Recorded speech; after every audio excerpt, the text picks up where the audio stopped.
Men haqimda 5 ta fakt. Birinchisi, rosa araschiman. Tez xafa bo'lib qolaman, lekin 5 minutdan keyin yana o'zimga kelaman. Ikkinchisi, rosa ishonuvchanman. Tez odamlarga ishonib ketaman, o'shaning orqasidan ko'p pand yeyman. Haligacha shu xatoyimni to'g'rilay olmayman. Uchinchi fakt, men rosa ham haqiqatgo'ymanda.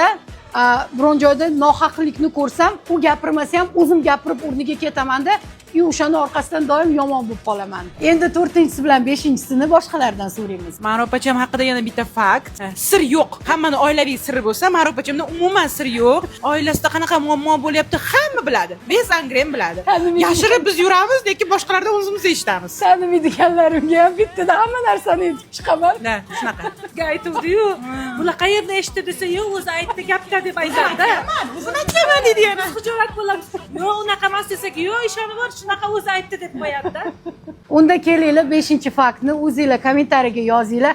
Har bittalaringnikini o'qib chiqaman.